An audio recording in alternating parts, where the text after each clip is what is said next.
Assalamualaikum warahmatullahi wabarakatuh. Selamat pagi semuanya. Yang terhormat Ibu Despi Nurdara STMM, serta teman-teman yang saya banggakan. Perkenalkan, saya Nakatarli Putra selaku moderator yang akan memandu jalannya presentasi pada hari ini. Pada kesempatan kali ini kita akan membahas topik yang sangat relevan yaitu kebocoran data Tokopedia, dampak dan manajemen risiko. Topik ini penting karena di era digital seperti sekarang, keamanan data menjadi hal yang sangat krusial bagi perusahaan maupun pengguna. Sebelum presentasi dimulai, perkenalkan rekan kerja saya di kelompok 9, terutama saya Nakatarli Putra. Saya Kayla Presi Hasana. Saya Syawal Gifari. Dan saya Zaren Semulus.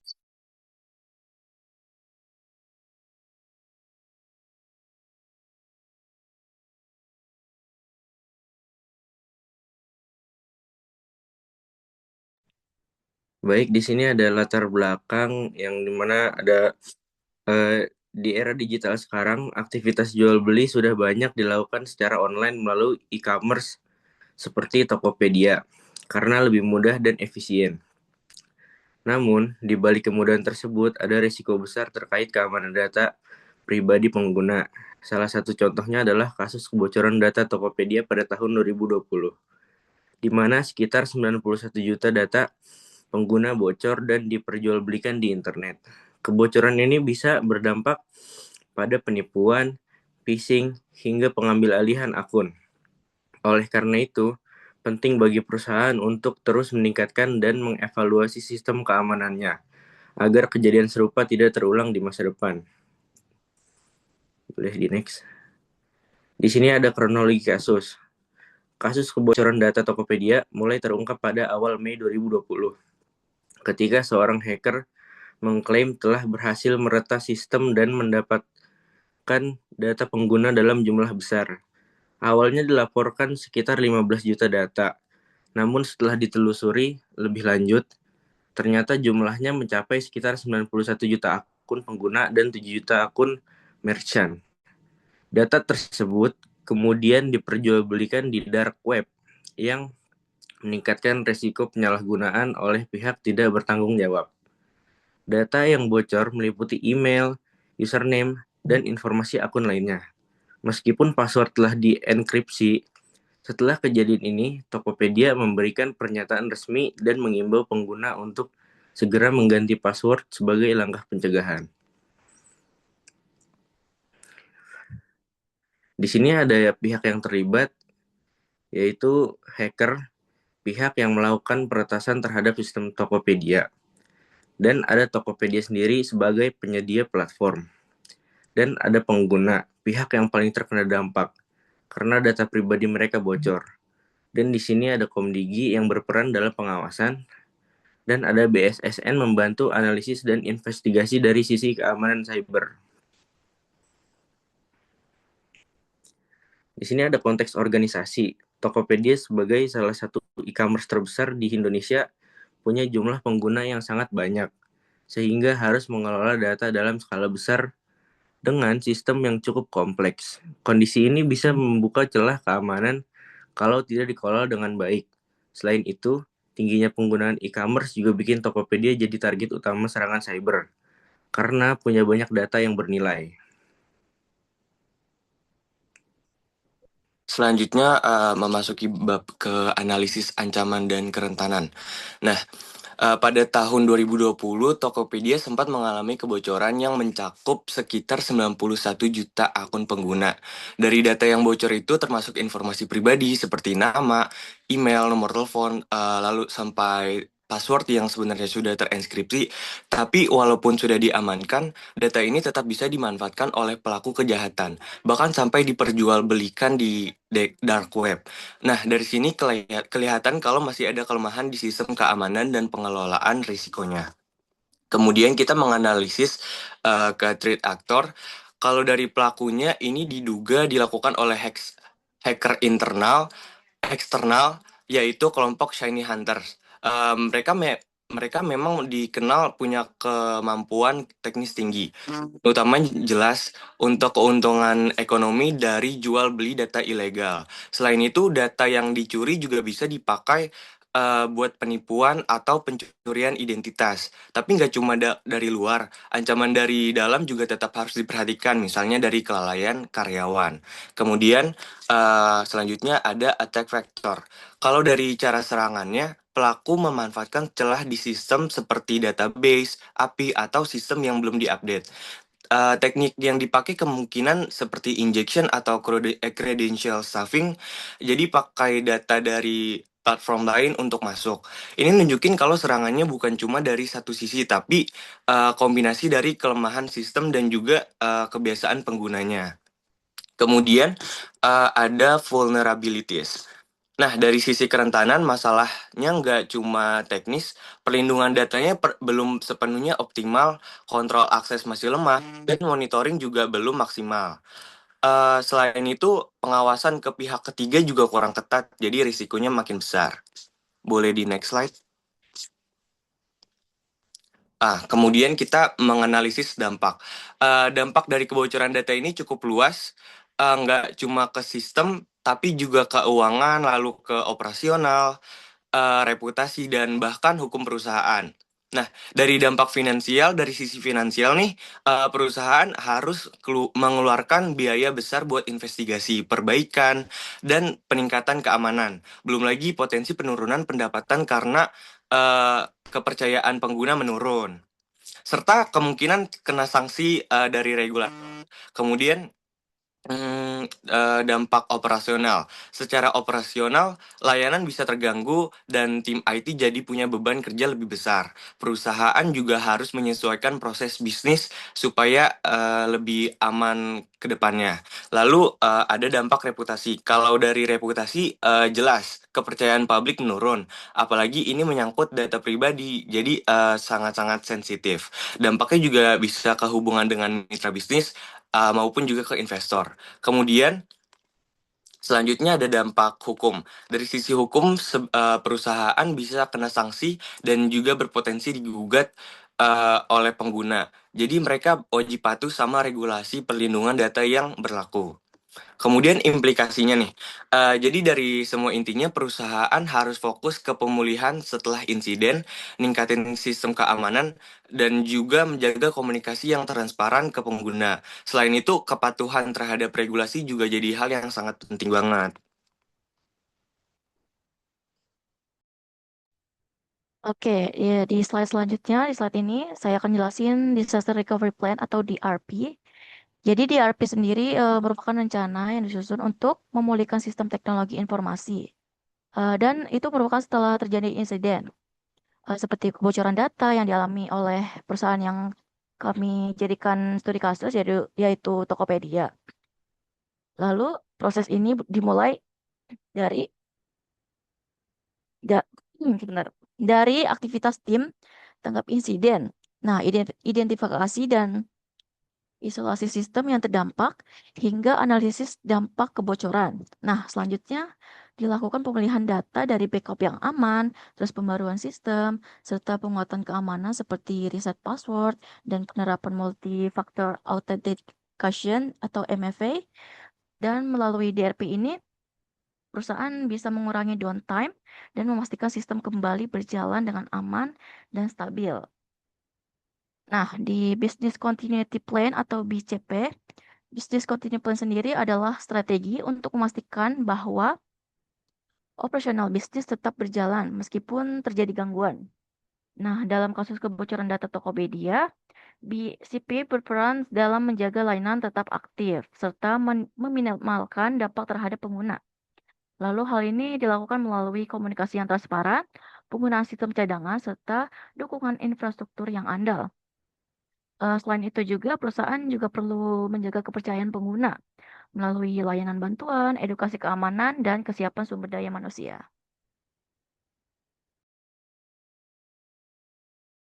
Lalu selanjutnya ada respon Tokopedia. Dalam kasus kebocoran data Tokopedia pada awal Mei 2020, ini menunjukkan bahwa perusahaan itu cukup cepat merespon dengan melakukan investasi internal dan memastikan bahwa data sensitif seperti kata sandi telah diamankan melalui metode hashing. Nah, keterlibatan Komdigi juga menegaskan bahwa kasus ini tuh merupakan isu serius dalam perlindungan data pribadi. Next slide.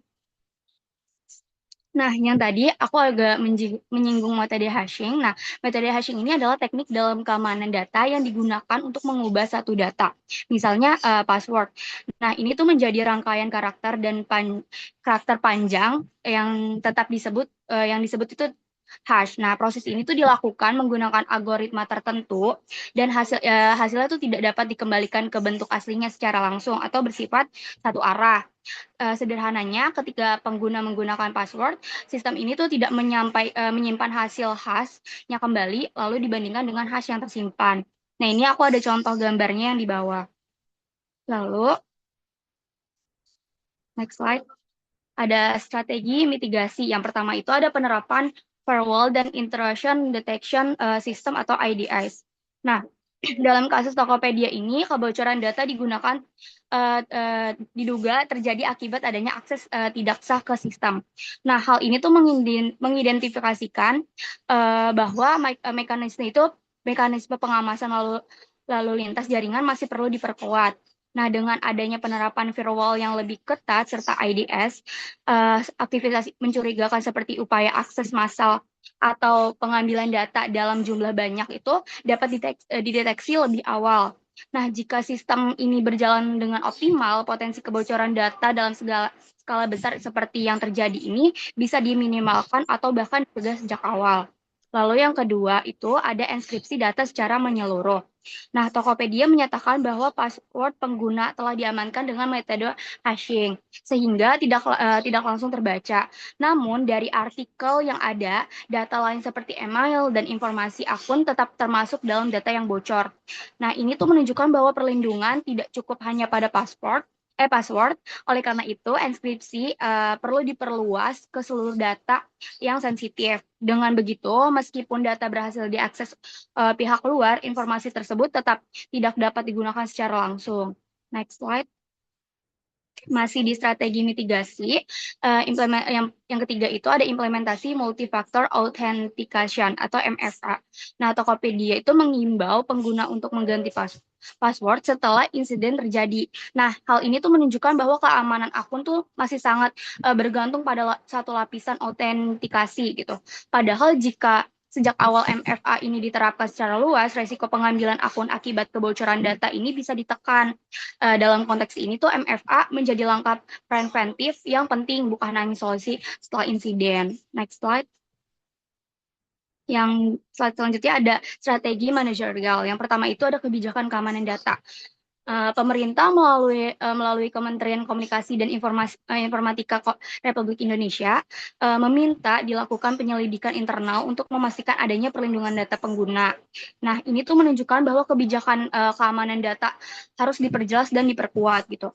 Kebijakan ini tuh harusnya tidak hanya bersifat formalitas aja, melainkan benar-benar menjadi panduan operasional, mulai dari pengumpulan data, siapa yang diberi akses, sehingga bagaimana data dilindungi di setiap langkahnya. Lalu yang kedua ada pelatihan keamanan bagi karyawan. Nah, kebocoran data di Tokopedia tuh diakibatkan oleh kesadaran manusia juga. Banyak kasus serupa berakar dari kelalaian internal gitu.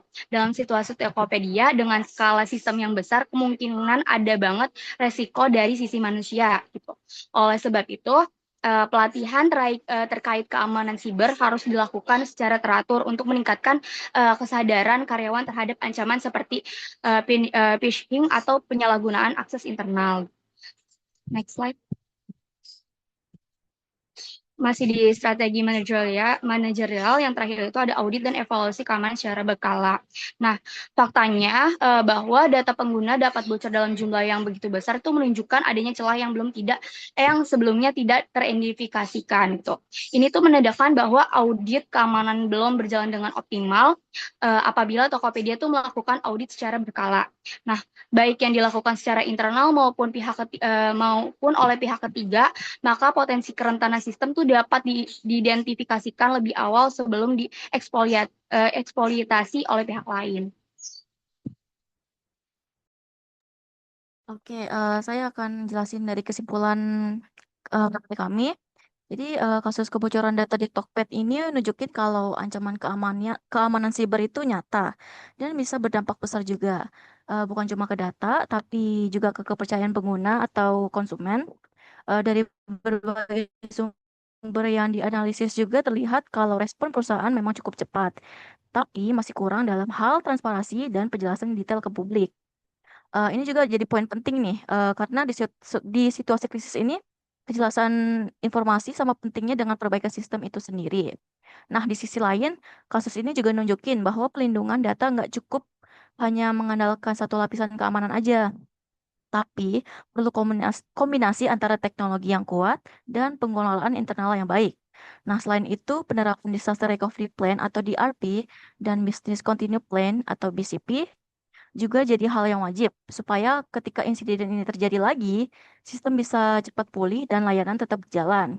Nah, jadi intinya ya keamanan data bukan lagi sekedar kebutuhan teknis, tapi udah jadi bagian dari strategi bisnis yang menentukan apakah sebuah platform bisa tetap dipercaya atau enggak. Mungkin sekian aja dari kesimpulan kami. Saya kembalikan kepada moderator. Makasih.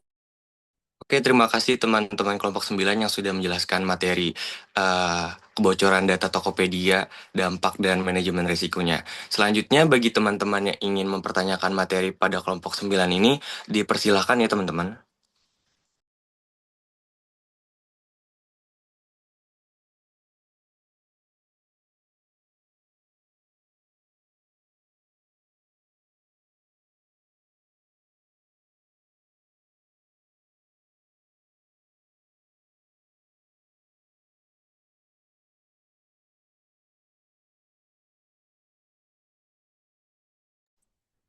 Oke, udah ada 3 orang yang sudah resen ya. Boleh dulu dari Siti Andi Nurrasyada. Baik, terima kasih atas kesempatannya. Jadi di sini saya mau bertanya, berdasarkan satu modul tadi, kalian mention tentang dampak-dampaknya, di mana ada dampak finansial, terus dampak operasional, reputasi, dan hukum. Menurut kalian, dari keempat dampak tersebut, itu mana yang paling sulit dipulihkan oleh Tokopedia?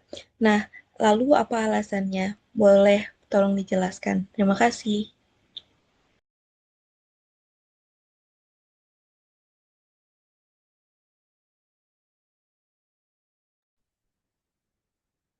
Oke, selanjutnya dari Zaidan pertanyaannya mungkin boleh dipaparkan. Nih, misalnya ya, jika kalian yang memiliki perusahaan Tokopedia ini nih, gimana sih cara kalian mengatasi dampak reputasi perusahaan itu?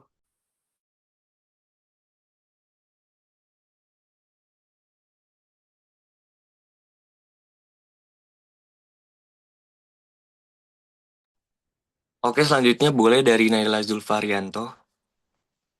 Oke, baik. Sebelumnya terima kasih untuk kelompok 9 atas presentasinya.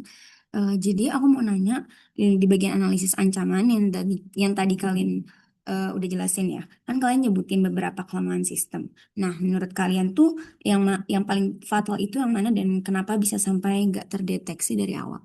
Kayak apakah jelas pertanyaannya?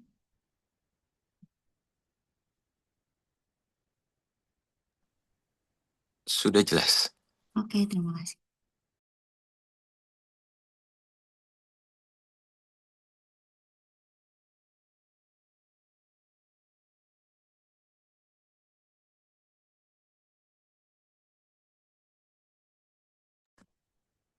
Apakah cukup 3 pertanyaan aja kelompok 9? Apa ada yang teman-teman ingin bertanya lagi?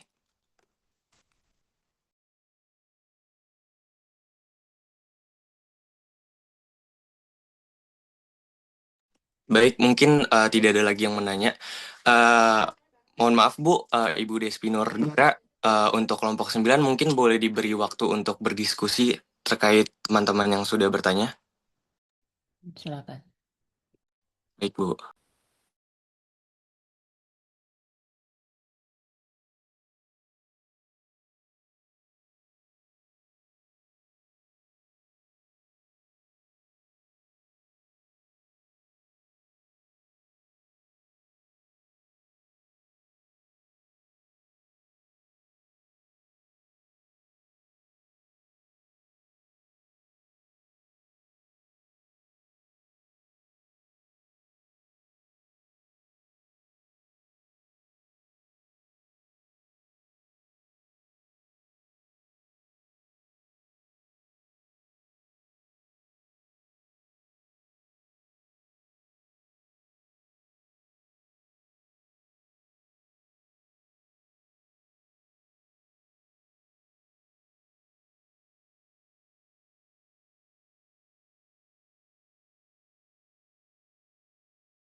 Oke, baik. Saya ingin menjawab pertanyaan dari Rasya. Tadi Rasya bertanya, menurut kami dari 4 dampak yang dijelaskan yaitu finansial, operasional, reputasi dan hukum, mana yang paling sulit dipulihkan oleh Tokopedia setelah kasus kebocoran 91 juta data tersebut dan apa alasannya?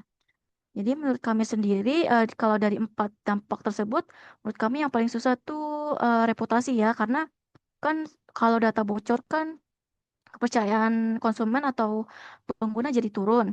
Apalagi ini menyangkut data pribadi juga kan. Nah, kalau finansial atau operasional masih bisa dibenerin tuh dengan waktu dan strategi. Tapi kalau reputasi kan benar-benar beda ya, dan butuh waktu yang lama juga buat bangun lagi kepercayaan konsumen atau pengguna. Dan nggak bisa langsung balik lagi, cuma karena sistemnya udah diperbaiki. Mungkin itu aja sih, apakah sudah jelas dari jawaban saya? Baik, sudah jelas. Terima kasih Kela atas jawabannya. Iya, sama-sama.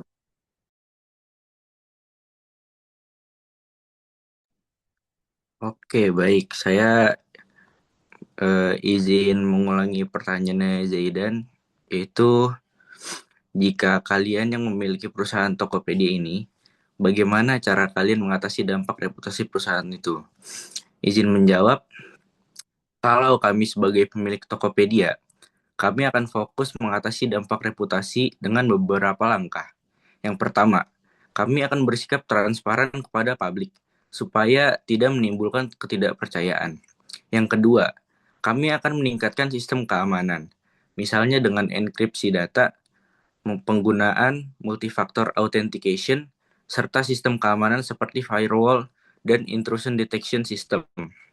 Selain itu, kami juga akan memastikan layanan tetap berjalan dengan baik melalui business continuity plan dan melakukan pemulihan sistem dengan disaster recovery plan. Yang terakhir, kami akan melakukan audit keamanan secara berkala serta memberikan edukasi kepada karyawan dan pengguna. Dengan langkah tersebut, diharapkan kepercayaan pengguna bisa kembali dan reputasi perusahaan dapat pulih.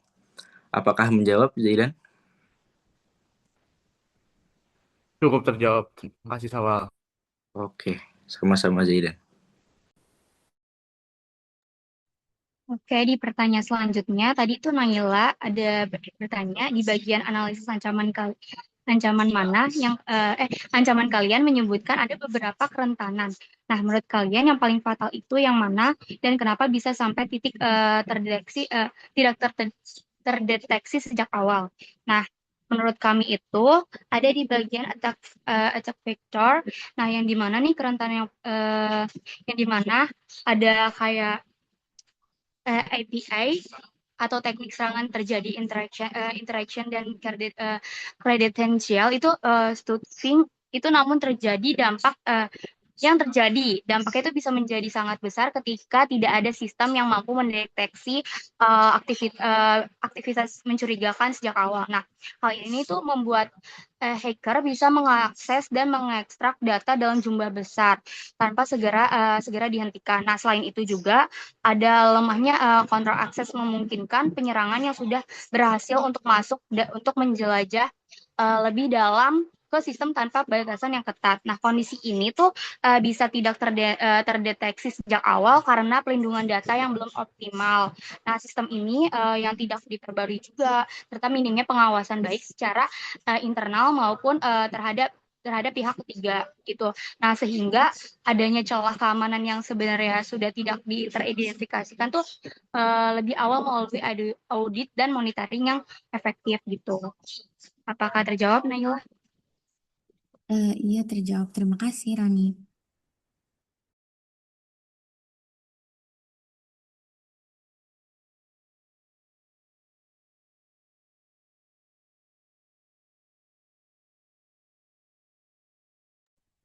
Oke, terima kasih teman-teman yang sudah berikan pertanyaan dan diskusi yang telah berlangsung. Mungkin dari Ibu Nordaranya ada tambahan atau sudah cukup? Oke, untuk kelompok 9 ya, membahas tentang kasus kebocoran data di Tokopedia. Tadi sudah ada penjelasan apa yang menjadi masalahnya ini adalah kebocoran data pelanggan. Nah, dari data pertanyaan teman-teman juga terkait dengan materinya, bagaimana memulihkan kembali reputasi. Tentunya yang paling terdampak adalah reputasi. Nah, makanya timbul pertanyaan di sini Tokopedia tidak ada dalam slide-nya ya, harusnya lengkap ya dalam slide sehingga itu penjelasannya lebih komplit. Mungkin itu kurangnya terkait penjelasan. Kronologisnya sudah ada,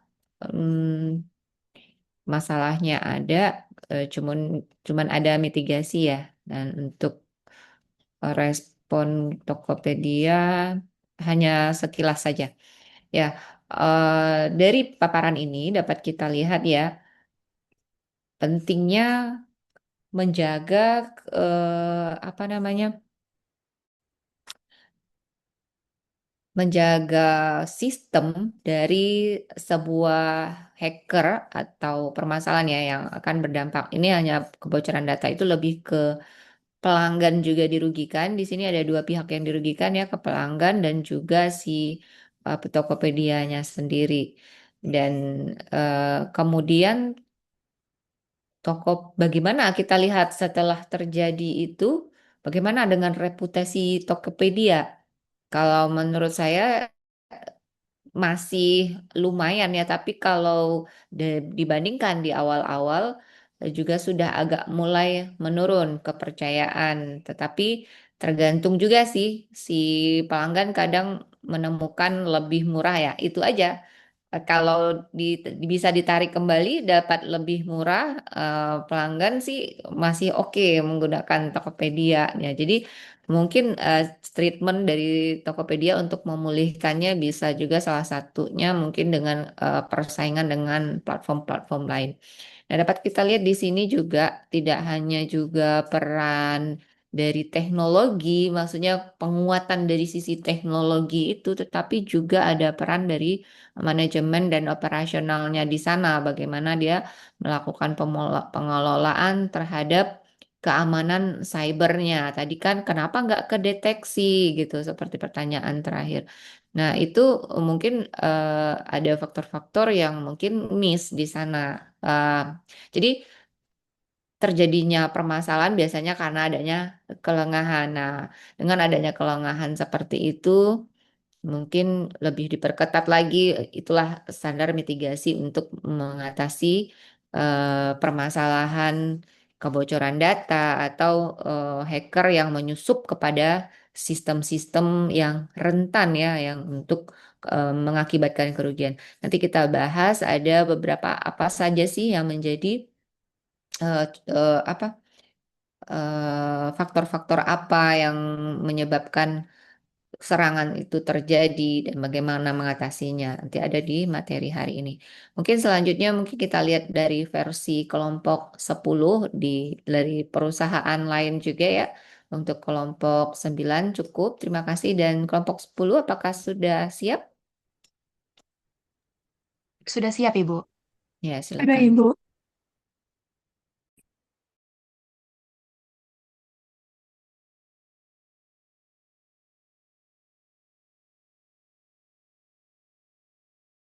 Apakah slide-nya sudah terlihat, teman-teman? Sudah, Sudah. Naila. Terima kasih ya. Ya. Baik, saya izin mulai ya.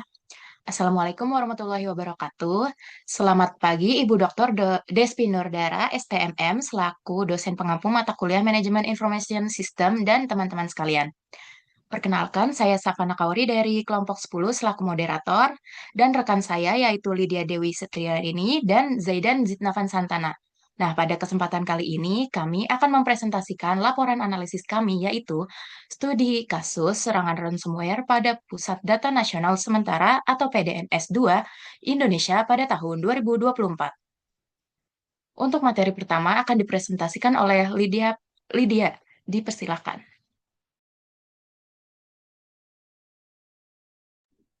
Pertama, saya akan menjelaskan tentang latar belakang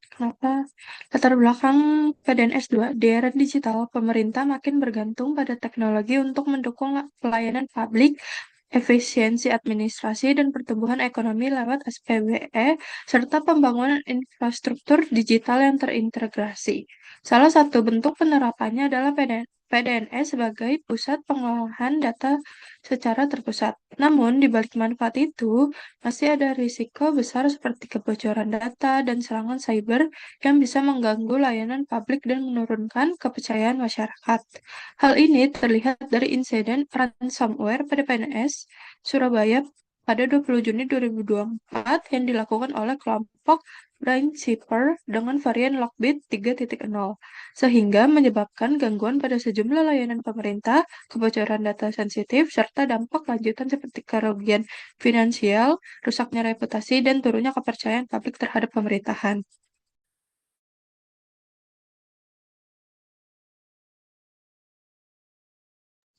Di sini saya akan menjelaskan tentang kronologi kasus serangan ransomware pada PNS tahun 2024. Serangan ransomware terhadap Pusat Data Nasional Sementara 2 pertama kali terdeteksi pada 17 Juni 2024 pukul 23.15 WIB saat ditemukan upaya menonaktifkan Windows Defender yang diduga menjadi titik awal serangan. Memasuki tanggal 20 Juni 2024 pukul 00.54 WIB, server mulai menunjukkan aktivitas mencurigakan seperti pemesakan berkas berbahaya, penghapusan berkas penting, dan penonaktifkan beberapa layanan. Pada tanggal 20 Juni 2024 pukul 00.55 WIB, Windows Defender gagal total dan tidak bisa dipulihkan sehingga pertahanan sistem semakin lemah. Dampak serangan mulai terlihat pada tanggal 20 Juni 2024 sekitar pukul 15 WIB ketika layanan imigrasi di berbagai bandara dan pelabuhan di Indonesia terhenti dan harus dialihkan ke sistem manual. Pada tanggal 23 Juni 2024, Kementerian Komunikasi dan Informatika menyampaikan permintaan maaf dan mengonfirmasi gangguan layanan imigrasi berasal dari masalah pada Pusat Data Nasional Sementara.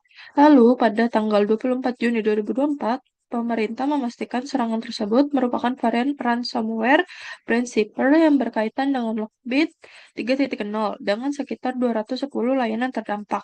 Pemulihan dilakukan bertahap pada tanggal 26 Juni 2024 ketika 5 layanan berhasil dipulihkan, termasuk layanan imigrasi, perizinan acara, sistem informasi kebijakan pengadaan, sistem si-halal, dan sistem ASN digital. Pada tanggal 20 Juni 2024, Komisi 1 Dewan Perwakilan Rakyat Republik Indonesia memanggil Kementerian Komunikasi dan Informatika serta Badan Cyber dan Sandi Negara, dan terungkap bahwa cadangan data hanya sekitar 2%. Proses berlanjut hingga 4 Juli 2024 saat pemerintah mengonfirmasi kunci deskripsi dari Brainkeeper dapat membuka sampel data. Disusul pengunduran diri Direktur Jenderal Penerapan Informatika pada hari yang sama sebagai bentuk tanggung jawab moral. Pada tanggal 9 Juli 2024, Brainkeeper menyatakan data yang dicuri telah dihapus.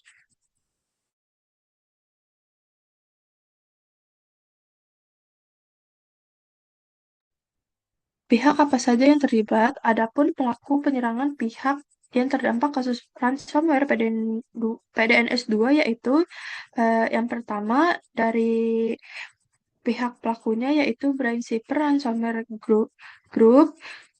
Mereka menggunakan ransomware jenis Lockbit 3.0.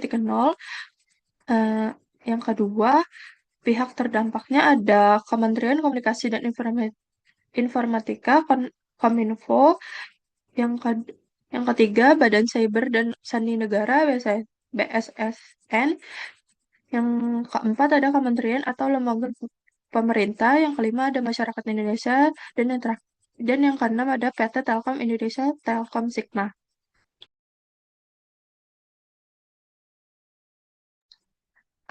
Adapun pihak penanganan kasus ransomware PDNS 2 yaitu Tim Gabungan Penanganan Insiden, Komisi 1 DPR RI, Badan Pengawasan Keuangan dan Pembangunan, Kementerian Koordinator Bidang Politik, Hukum dan Keamanan, Presiden Joko Widodo, dan yang terakhir ada Komunitas Keamanan Cyber.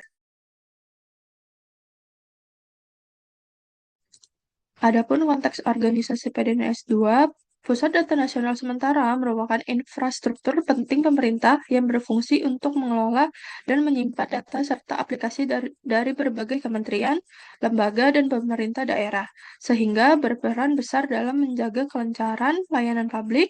Namun, serangan ransomware pada Pusat Data Nasional sementara 2 menunjukkan bahwa sistem yang sangat bergantung pada teknologi tetap rentan jika keamanan dan pengelolaannya belum optimal. Dampaknya tidak hanya dirasakan oleh pengelola utama, tetapi juga berbagai instansi dan masyarakat akibat terganggunya layanan publik. Hal ini menegaskan pentingnya koordinasi antar lembaga, kesiapan sistem cadangan, serta penguatan keamanan cyber dalam mendukung transformasi digital pemerintah.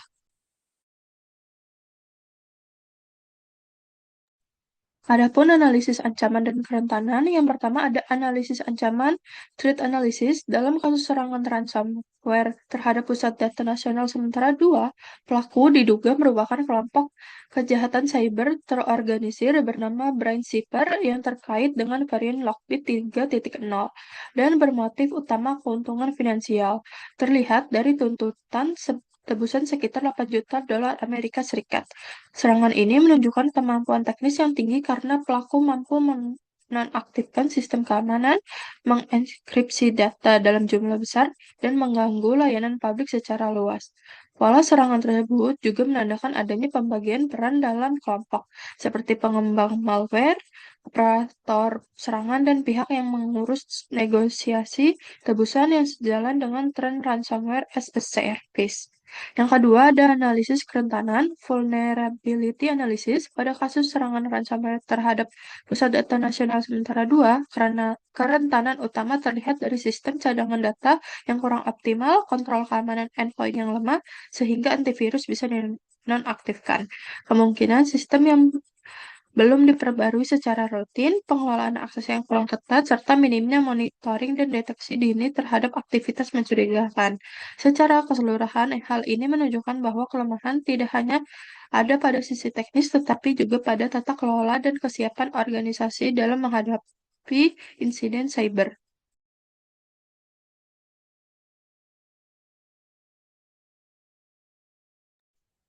Dan yang ketiga ada attack vector. Attack vector adalah cara yang digunakan penyerang untuk masuk ke sistem. Dan pada kasus Pusat Data Nasional sementara 2 terlihat dari upaya awal menonaktifkan Windows Defender sebagai bentuk menghindari deteksi sebelum serangan utama dilakukan.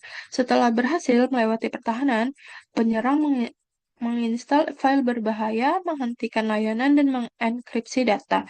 Meskipun titik masuk awal belum diketahui pasti, kemungkinan besar serangan memanfaatkan metode umum seperti phishing untuk mencari kredensial, celah keamanan pada sistem yang belum diperbarui, penggunaan kredensial yang sudah bocor, atau akses jarak jauh yang tidak aman, yang kemudian memungkinkan penyerang masuk dan menyebar di dalam sistem sebelum menjalankan ransomware.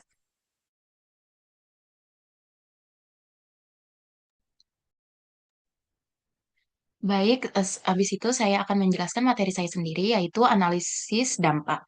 Nah, setelah memahami bagaimana serangan ini terjadi, kita perlu melihat dulu nih seberapa besar kerusakan yang ditimbulkan. Nah, dampak dari insiden PDNS 2024 ini sangat luas. Dapat kita lihat ada 4 dimensi.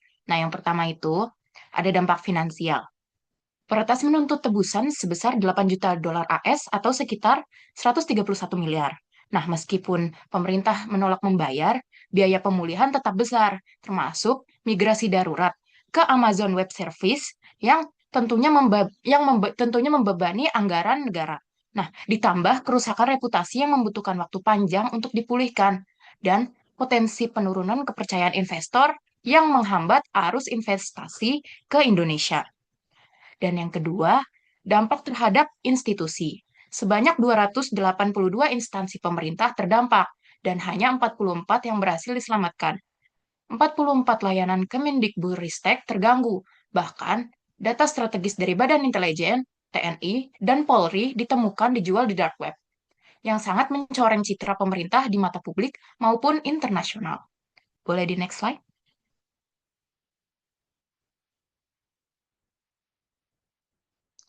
Lalu, ketiga ada dampak operasional.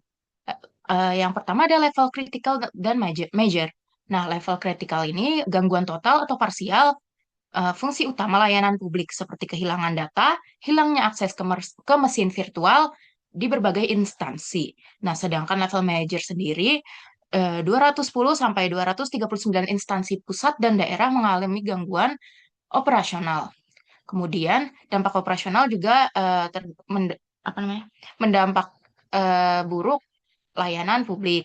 Nah, layanan imigrasi di 44 pintu masuk internasional termasuk Bandara Soekarno-Hatta, Ngurah Rai lumpuh selama 4 hari. PPDB juga lumpuh di berbagai daerah dan terganggu. Lebih dari 853.000 data calon mahasiswa penerima KIP kuliah sempat tidak dapat diakses karena tidak adanya backup yang memadai. Maaf. Sebelum dampak hukum dan regulasi, insiden ini bukan soal ketidakadaan aturan, melainkan kegagalan implementasinya. Kominfo dinilai melanggar Undang-Undang PDP pasal 46 karena tidak memberikan notifikasi kebocoran data kepada publik dalam batas waktu 3 kali 24 jam. Secara pidana sendiri, Undang-Undang ITE mengancam pelaku peretasan sistem pemerintah dengan hukuman hingga 8 tahun penjara ditambah 2/3. Namun, belum dinilai cukup efektif sebagai daya tangkal. Saat itu, pengawasan pelanggaran data tidak berjalan efektif. Masyarakat tidak punya mekanisme yang jelas untuk mengajukan keluhan. Boleh di next slide. Lalu selanjutnya evaluasi respon insiden. Pertama, respon pemerintah jangka pendek. Dalam 7 hari pertama, pemerintah membentuk tim gabungan, ada BSSN, Kominfo, Polri, dan Telkom. Mereka melakukan isolasi sistem yang terinfeksi, seperti memindahkan layanan imigrasi ke infrastruktur cadangan, serta memberikan update berkala secara publik. Pada fase jangka menengah, Juli sampai Agustus 2024, pemerintah menargetkan pemulihan penuh PDNS 2, melakukan evaluasi menyeluruh terhadap SOP pengelolaan keamanan data, dan memanfaatkan data cadangan dari PDNS 1 di Serpong untuk memulihkan layanan yang terdampak. Lalu, ada respon pemerintah jangka panjang. Setelah Agustus 2024, pemerintah mengambil langkah yang strategis untuk jangka panjang. Dilakukan audit keamanan PDNS 1 dan 2 oleh pihak ketiga independen untuk menilai resiliensi sistem pasca insiden. Pembangunan pusat data nasional permanen di Cikarang, Jawa Barat dipercepat dengan standar keamanan yang lebih ketat. Selain itu, diterbitkan kebijakan yang mewajibkan seluruh kementerian, lembaga, dan pemerintah daerah untuk memiliki sistem backup data mandiri guna mencegah terulangnya kelumpuhan serupa. Boleh di next slide. Lalu evaluasi efektivitas. Kelemahan yang teridentifikasi salah satunya keterlambatan deteksi. Serangan mulai 17 Juni baru direspon publik 20 Juni. Komunikasi krisis yang lambat dan minim transparansi, serta tidak adanya business continuity plan yang terstruktur, serta backup data yang hanya sekitar 2% saja. Di sisi positifnya sendiri masih ada, yaitu pemerintah tegas menolak membayar tebusan dan koordinasi lintas lembaga akhirnya berjalan dengan baik. Berdasarkan pemetaan NISTCSF, fungsi Protect dinilai sangat lemah. Identify dan detect lemah, respon cukup, sementara Recover berhasil memulihkan seluruh layanan prioritas 100% pada Agustus 2024. Nah, pemetaan terhadap kerangka NIS sendiri, kalau kita lihat di framework ini, hasilnya cukup memprihatinkan ya.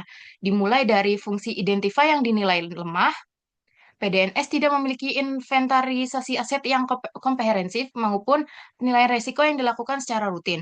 Nah, untuk itu, rekomendasi yang perlu diterapkan adalah melakukan aset inventory berkala dan risk assessment rutin minimal setiap 6 bulan sekali. Lalu, kondisi terburuknya ada pada fungsi Protect yang dinilai sangat lemah. Ini tercermin dari tidak adanya backup data yang memadai, penggunaan password yang lemah, serta konfigurasi keamanan yang tidak tepat. Nah, sebagai solusinya, kita perlu diwajibkan backup terisolasi secara offline, diterapkan kebijakan password yang kuat, serta inskripsi data secara menyeluruh. Lalu fungsi detect juga dinilai lemah karena sistem monitoring yang tidak efektif membuat anomali terlambat terdeteksi. Nah, rekomendasinya adalah mengimplementasikan SIEM secara real-time dan mengaktifkan CSIRT yang terintegrasi langsung dengan BSSN. Lalu bergeser ke respon yang dinilai cukup.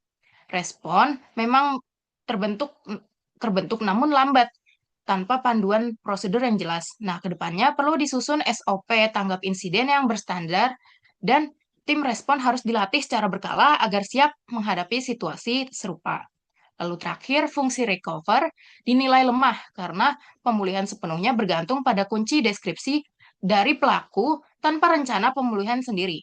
Solusinya adalah mewajibkan setiap instansi memiliki Business Continue Plan atau BCP yang solid dan melakukan uji pemulihan sistem secara periodik. Berdasarkan pemetaan NIS CSF sendiri, respon insiden PDNS 2024 menunjukkan kelemahan terutama pada fungsi govern dan protect, di mana tata kelola keamanan cyber dan implementasi perlindungan teknis terbukti belum memadai. Nah, fungsi detect juga dinilai lemah karena keterlambatan deteksi serangan. Sementara itu, fungsi respon dan recover berjalan lebih baik meskipun tidak optimal. Ditandai dengan berhasilnya pemulihan layanan prioritas pada Agustus 2024. Nah, dari pemetaan ini jelas bahwa PDNS bukan hanya soal teknis, tetapi mencakup seluruh sistem keamanan, dari identifikasi awal hingga pemulihan pasca insiden. Semua fungsi ini harus diperkuat secara bersamaan agar ketahanan cyber nasional benar-benar terjaga. Untuk materi selanjutnya dilanjutkan oleh rekan saya.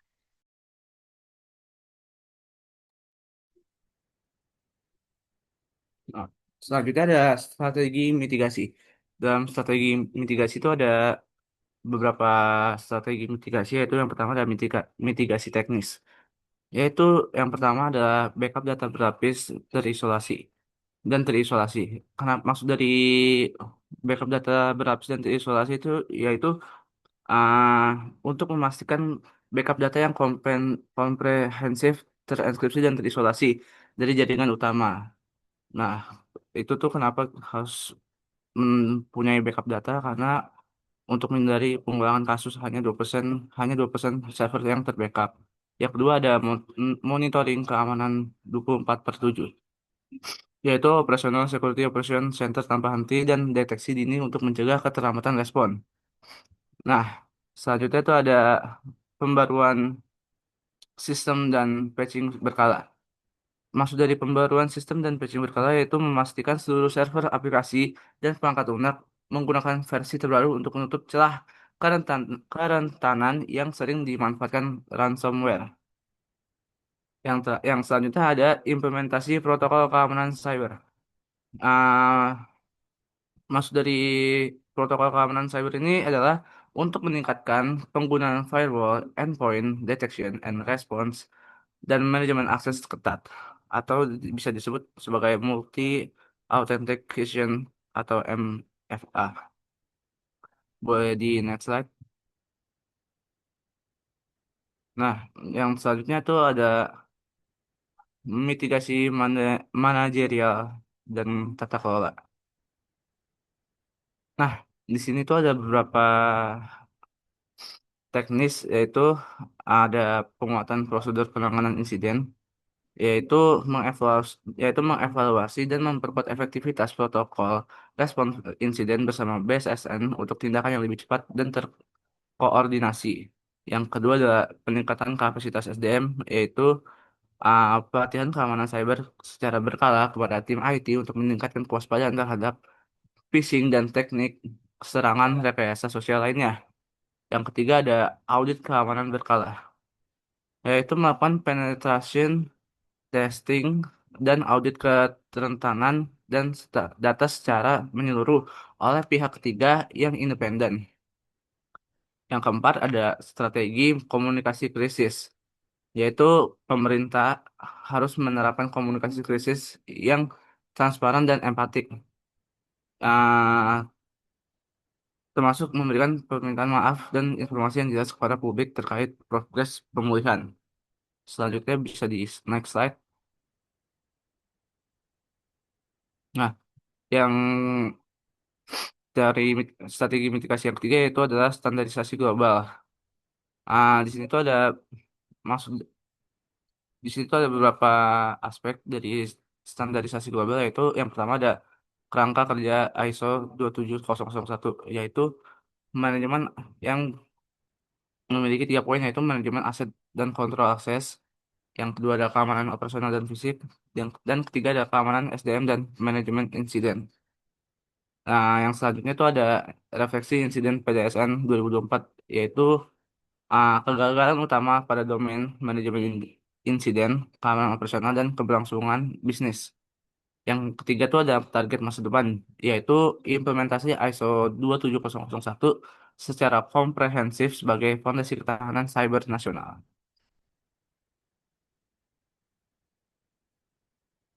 Nah, dalam dalam PDSN itu kita mempunyai rencana pemulihan, yaitu yang pertama ada Disaster Recovery Plan atau bisa disebut DRP. Sebelum yaitu yang pertama tuh dari ah, rencana pemulihan dari DRP itu ada mencakup beberapa komponen utama, yaitu ada analisis dampak bisnis.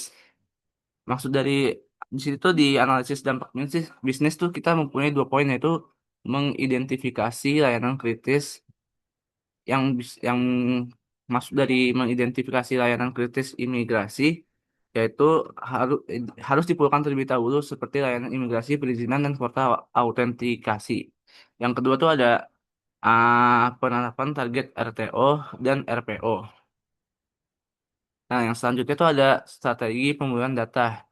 Di sini tuh ada 2 poin dari strategi pemulihan data, yaitu penggunaan offline backup atau bisnis atau terpisah dari jaringan utama, dan yang kedua ada migrasi data ke infrastruktur baru yang lebih aman. Yang ketiga tuh ada prosedur tanggapan insiden. Dari prosedur tanggapan insiden itu memiliki 3 poin, yaitu isolasi. Isolasi itu adalah mematikan server dan mengisolasi jaringan yang terdampak untuk mencegah penyebaran ransomware. Yang kedua itu ada analisis forensik. Maksudnya itu dari analisis forensik, yaitu investigasi untuk mengetahui root cause yang dalam kasus PDNS, fitur Windows Defender sempat dinonaktifkan sebelum serangan terjadi. Yang ketiga ada pembersihan. Maksud dari pembersihan di sini adalah menghapus file berbahaya dan memulihkan sistem backup yang bersih. Nah, selanjutnya itu ada peningkatan keamanan pasca insiden. Maksudnya itu adalah maksud dari peningkatan keamanan pasca insiden, yaitu menerapkan keamanan ketat seperti audit keamanan oleh pihak ketiga, perbaikan tata kelola, dan peningkatan kapasibilitas SDM cyber. Selanjutnya bisa di slide.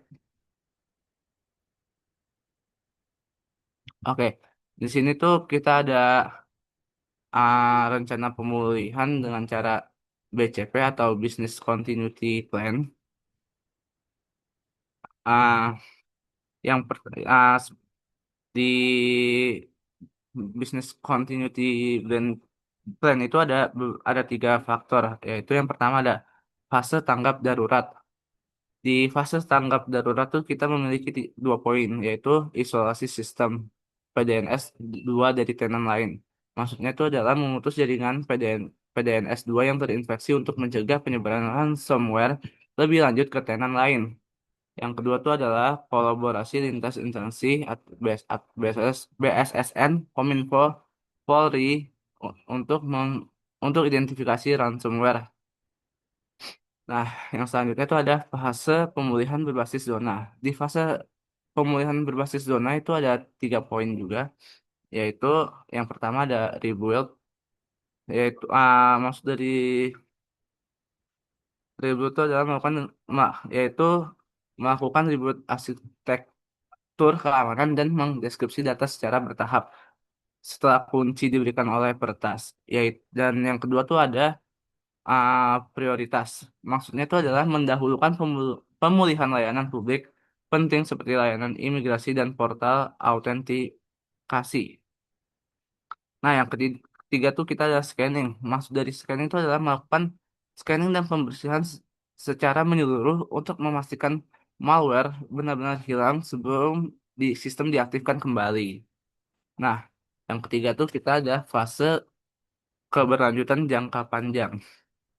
Di fase ini kita memiliki 2 poin, yaitu audit infrastruktur menyeluruh, yaitu ah, melakukan audit menyeluruh terhadap infrastruktur PDNS oleh pihak ketiga untuk mengevaluasi kerentanan. Nah, yang selanjutnya itu ada revisi dokumen BCP atau DRP agar lebih tahan terhadap ancaman masa depan. Maksudnya itu adalah merevisi rencana pemulihan bencana agar lebih tahan terhadap serangan ransomware serupa di masa depan. Selanjutnya bisa di next slide.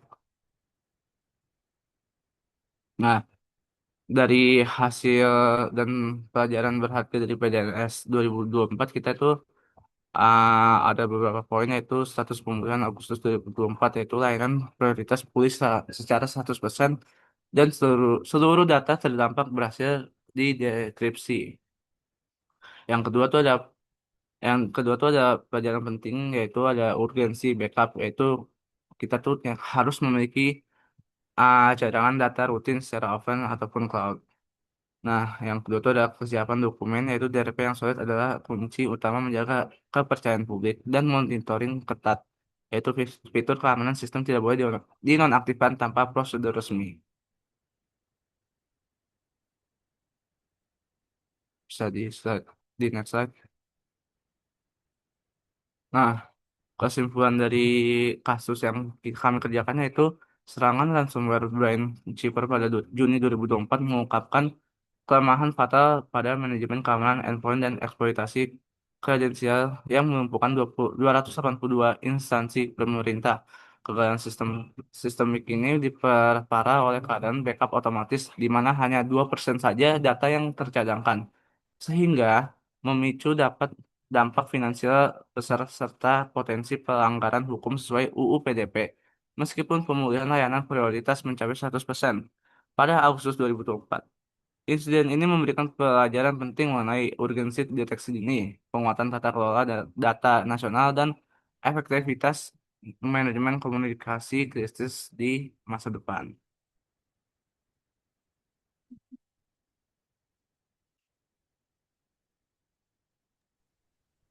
Baik, terima kasih untuk kelompok 10. Kami membuka sesi tanya jawab kepada maksimal 4 penanya. Boleh langsung raise hand aja.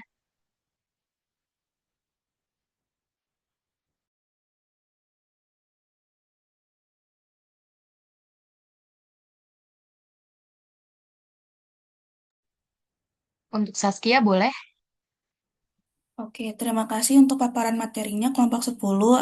Di sini saya mau bertanya, kalian tadi menyebutkan beberapa rekomendasi mitigasi. Nah, kalau misalnya pemerintah cuma punya budget terbatas dan harus pilih mana yang harus dijalanin duluan, menurut kelompok kalian yang paling krusial itu yang mana dan kenapa? Terima kasih. Terima kasih Saskia. Selanjutnya Syawal. Baik, terima kasih atas kesempatannya. Saya ingin menanya, dari kronologi yang ada, serangan kan udah dimulai dari tanggal 17 Juni nih. Tapi kenapa baru kerasa dampaknya itu di tanggal 20 Juni? Terus menurut kalian kenapa bisa telat gitu responnya? Terus harus Oke, terima kasih Syawal. Boleh selanjutnya Anida. Oke, terima kasih banyak kelompok 10 atas penjelasannya. Saya izin bertanya terkait kasus ini kan diperparah oleh apa yang gak adanya backup otomatis gitu kan. Jadi yang terbackup itu cuma 2%.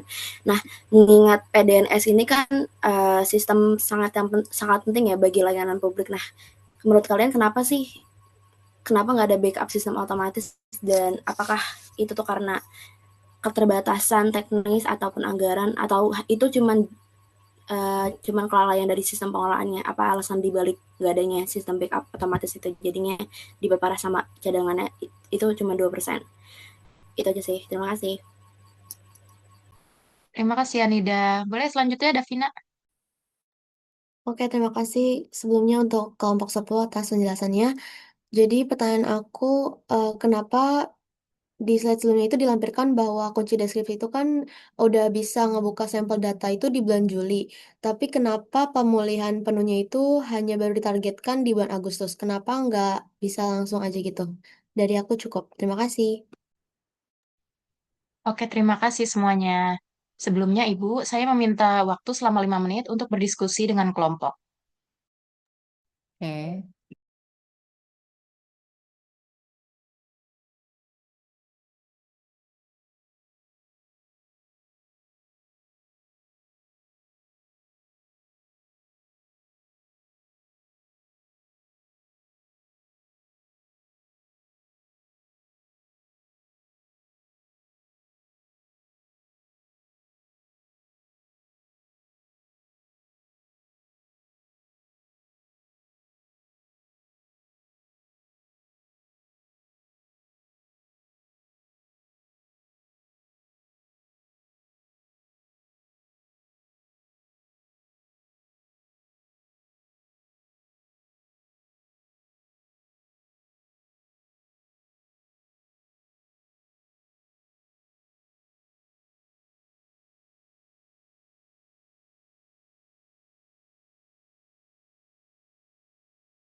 Sebelumnya izin Ibu, saya ingin menjawab pertanyaan dari Saskia. Untuk pertanyaannya Saskia, yaitu menurut kalian, pertanyaan Saskia itu misalnya pemerintah cuma punya budget terbatas dan harus pilih mana yang dijalani duluan. Menurut kalian, yang paling krusial itu yang mana dan kenapa? Pada bagian rekomendasi mitigasi. Nah, menurut saya yang harus didahulukan yaitu backup data berlapis dan terisolasi. Alasannya adalah dalam serangan tersebut terungkap bahwa cadangan data hanya tersedia sekitar 2%. Hal ini menyebabkan kelumpuhan total pada 282 instansi pemerintah. Nah, ah, dengan kita mendahulukan backup data berlapis dan terisolasi, kita tuh juga bisa menjadi lebih mengefisiensi biaya dalam efisiensi biaya itu memiliki sistem open backup atau air gap yang terpisah dari jaringan utama. Cara paling efektif untuk menjamin data tetap aman meskipun sistem utama terenskripsi ransomware.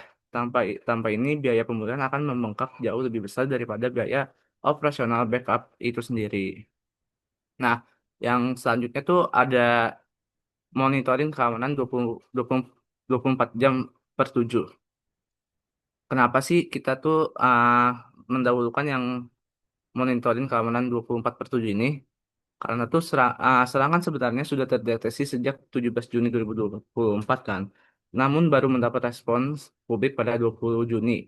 Keterlambatan deteksi selama 3 hari ini memberikan waktu bagi penyerang untuk menonaktifkan fitur keamanan seperti Windows Defender secara total. Nah, dampaknya tuh dengan operasional SOC yang tanpa henti, setiap aktivitas yang tanpa henti, setiap aktivitas mencurigakan seperti upaya mematikan antivirus dapat segera dihentikan sebelum ransomware berhasil mengenskripsi seluruh server. Apakah cukup terjawab, Saskia? Cukup terjawab. Terima kasih, Zaidan. Oke, sama-sama. Di sini saya akan menjawab pertanyaan Syawal. Pertanyaan sendiri yaitu dari kronologi yang ada, serangan udah mulai dari tanggal 17 Juni, tetapi baru terasa dampaknya pada tanggal 20 Juni. Menurut kalian, kenapa bisa telat? Gitu responnya harus ngelakuin apa biar nggak kejadian lagi. Nah, menurut kami, keterlambatan respon terjadi karena sistem keamanan pemerintah masih belum cukup kuat, terutama dalam hal mendeteksi serangan dan penanganan serangan. Serangan sudah mulai sejak 17 Juni, namun baru terasa dampaknya yang lebih besar pada tanggal 20 Juni. Hal ini menunjukkan bahwa aktivitas berbahaya sempat berlangsung tetap tanpa segera ditindaklanjuti oleh pemerintah. Agar kejadian serupa tidak terulang kembali, PDNS perlu meningkatkan kemampuan deteksi dini dan melakukan monitoring selama 24 jam. Selain itu, penting untuk melakukan backup data secara rutin serta memperkuat sistem keamanan, misalnya dengan menggunakan antivirus dan mekanisme perlindungan lainnya. Apakah sudah cukup terjawab, Syawal? Oke, sudah cukup Lydia. Terima kasih. Sama-sama. Oke, selanjutnya aku izin menjawab pertanyaan Anida. Di sini aku ambil inti pertanyaannya ya. Dengan fakta bahwa backup data hanya sekitar 2%, apakah ini lebih mencerminkan kegagalan teknis atau kegagalan tata kelola organisasi? Nah, sebenarnya kegagalan di keduanya ya, tapi akarnya itu ada di kegagalan tata kelola. Nah, alasannya apa sih? Nah, karena secara teknis itu teknologi backup itu udah ada ya. Eh, sudah tahu juga solusinya, toolnya ada. Aslinya itu bukan sesuatu yang rumit untuk diimplementasikan. Nah, yang gagal itu adalah keputusan manajerialnya dan kebijakan di baliknya. Nah, pertama itu nggak ada kewajiban wajib backup yang mengikat. Kalau ada regulasi internal yang tegas, mewajibkan setiap tenan PDNS untuk menyimpan backup dengan standar minimum tertentu, mustahil sih angkanya ada di 2%. Lalu, untuk yang kedua itu tidak ada mekanisme audit untuk kepatuhannya sendiri. Bahkan jika aturannya ada, tanpa audit rutin, tidak ada yang memeriksa backup benar-benar dijalankan atau enggaknya. Nah, lalu yang ketiga, backup sering dianggap prioritas rendah dalam alokasi anggaran. Ini sama aja keputusan manajerial, bukan keterbatasan teknis gitu. Apakah sudah cukup menjawab, Anida? Terjawab, Kori. Terima kasih banyak. Terima kasih juga, Anida. Oke, selanjutnya aku mau jawab juga pertanyaan dari Davina nih. Kenapa kunci deskripsi ini apa namanya ngebuka sampel data di bulan Juli ya, tapi pemulihan penuhnya itu baru ditargetkan di bulan Agustus. Nah, itu sendiri ada alasan konkretnya, itu ada 4. Nah, karena itu yang pertama skalanya itu datanya sangat besar. PDNS sendiri menyimpan data 282 instansi pemerintah. Proses deskripsi itu harus dilakukan secara bertahap, per instansi, nggak bisa sekaligus, butuh waktu dan sumber daya yang besar. Lalu yang kedua, verifikasi keamanan dulu sebelum diaktifkan. Nggak bisa langsung sekali pakai aja data terdeskripsi. Tim itu harus memastikan dulu nih bahwa sistemnya itu udah bersih belum, ada sistem malware-nya enggak yang tersembunyi. Kalau sistem diaktifkan belum bersih kan bisa kena serangan ulang. Lalu yang ketiga, kunci yang diberikan perlu diuji dulu. Nah, waktu Brainkeeper kasih kunci di tanggal 3 Juli, pemerintah nggak langsung percaya gitu aja. Mereka uji dulu di sampel data kecilnya. Lah, baru setelah itu terkonfirmasi berhasil, lalu diproses deskripsi itu secara penuh. Lalu yang keempat itu infrastrukturnya juga perlu dibangun ulang. Nah, selain datanya, sistem dan servernya itu harus diperbaiki dan dikonfigurasi ulang dari awal dengan standar keamanan yang lebih ketat lagi dari sebelumnya. Jadi intinya itu dapat kuncinya Juli, baru diproses panjang, Agustus itu baru dapat ke semua tahapan gitu. Sudah cukup belum ya, Davina? Iya, cukup, Savana. Terima kasih ya. Terima kasih kembali, Davina.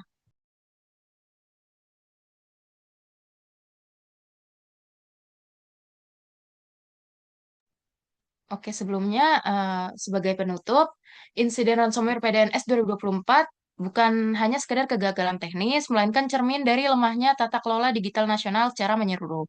Ketika data jutaan warga negara tidak dilindungi dengan baik, kepercayaan publik menjadi taruhannya.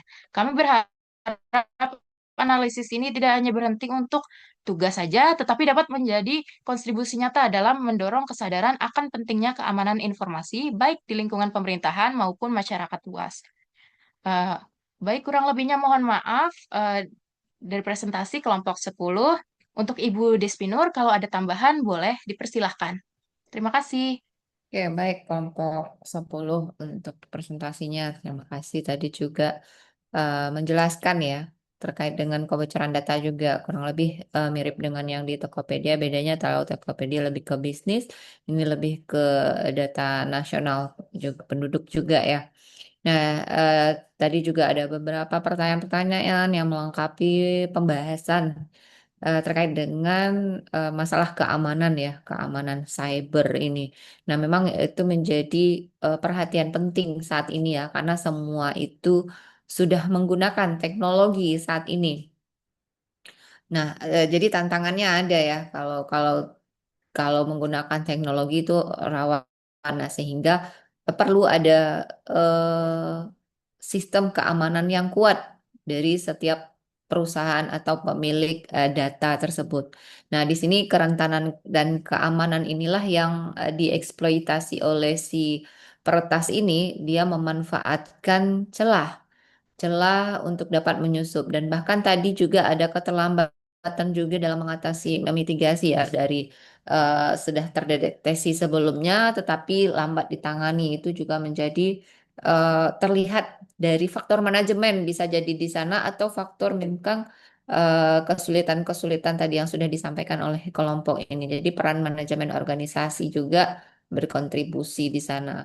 Nah, kemudian tadi dari kalau lihat dari kita kasus ke Tokopedia atau perusahaan itu tentu akan berdampak ya, akan berdampak tadi sudah dijelaskan dari dampak finansial, dampak eh, dari sisi hukumnya juga, dampak dari reputasi. Nah, terutama di reputasi. Nah, kalau jika reputasi pelanggan sudah hilang, itu tidak lama kemudian itu perusahaan juga akan hilang. Nah, kita lihat lebih jauh ya, sudah cukup tadi dari kelompok 9 dan 10. Kita masuk sedikit ke materi hari ini tentang keamanan data, melindungi sistem informasi. Ya, eh,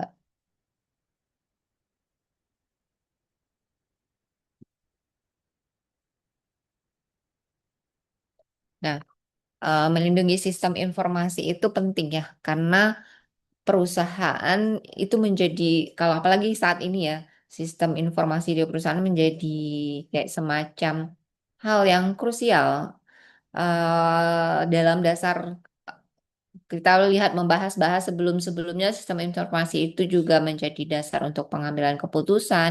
Nah, bagaimana membangun sebuah sistem informasi kan mempunyai database. Database itu macam-macam isinya. Tadi kan contohnya juga terkait dengan data pelanggan. Nah, itu penting dilindungi, apalagi dari yang masalah perbankan ya. Kalau kita lihat kemarin ada contoh yang nasabah, data nasabah yang bocor dan lain sebagainya. Nah, kita lihat yang tadi sudah dibahas ini sudah ada ya, sudah ada dibahas oleh teman-teman di kelompok. Kerentanan keamanan apa yang dieksploitasi oleh peretas. Nah, ini yang perlu dipikirkan oleh perusahaan sehingga dia bisa memitigasi. Nih, kira-kira celah keamanan mana yang mungkin bisa dieksploitasi oleh si peretas itu.